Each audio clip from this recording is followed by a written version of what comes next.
Well,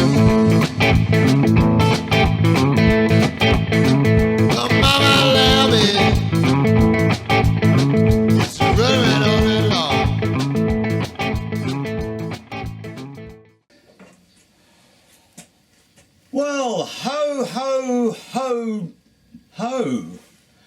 Merry Grinchmas to everybody. Merry Christmas one and all. This is going to be the last video I will be doing, although probably not the last I'll be putting out this year. So I thought I'd do a quick overview over my last year in Dad's shed. Because obviously it's Christmas Eve today and it's Christmas Day tomorrow and Boxing Day and the children are off on holiday, so not a lot's going to happen out here. Although I have promised my 10-year-old that we'll be doing some work on the Myford and he can make some new bits for his Meccano. So this year, what have I done? Well, not an awful lot of what I wanted to do. The main thing this year has been the replacement of my very well loved Colchester Bantam with this Colchester Master. And of course the one thing I should have thought of, which I didn't, is that Colchester Masters tend not to be lightly used by hobbyists. They tend to be very well used in industry, and this one is probably no exception. The company I got it from didn't use it very much. They used it for making brass, bronze fittings for, I think it was bathrooms. But what I have found, and I've mentioned it in a couple of videos, it has not been looked after particularly well. It hasn't been abused. The beds are in good order, the slides are in good order, but they've not been cleaned, they've not been lubricated. And generally it's been, I assume, stuck in a corner, used when it's wanted, turned off and left.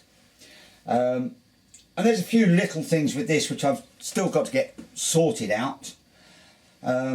There is a bit of play in the main headstock bearings, and that's about 1,200 quid's worth of bearing material. So that will end up having to be done at some point. But in the meantime, with some of the work I've done on it now, it's now cutting as I want it to. So that's the main one. I've done the work on scraping in the bed on the Myford, which now gives me a Myford that I can actually use and which will do what I want it to. And I can use the entire bedway rather than just one end of it. The errors I made many years ago are coming back to bite me on the steam loco, so I'm remaking all of the axles, and this is one of them which is ready to have the wheels put on, and once the wheels are on I'll then machine out the rest of it in between centres.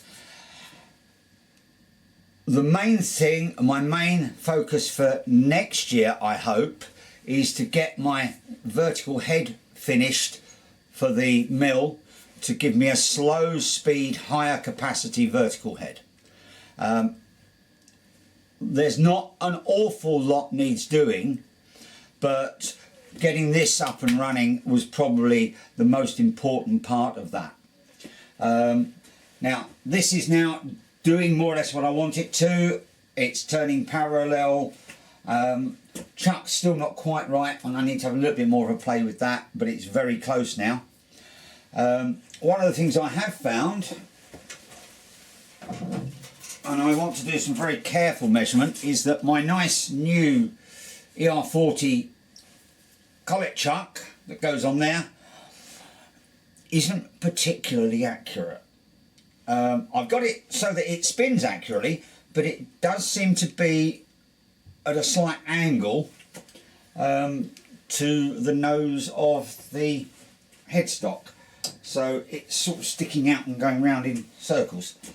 So I want to have a good look at that and see if I can deal with that issue. But that's going to be in the future. May I take this opportunity of drinking some English, sort of whitish wine, and wishing you a very Merry Christmas and a Happy New Year from John at Dad's Shed. Have a great time, and I look forward to seeing you all next year in 2026. Bye for now.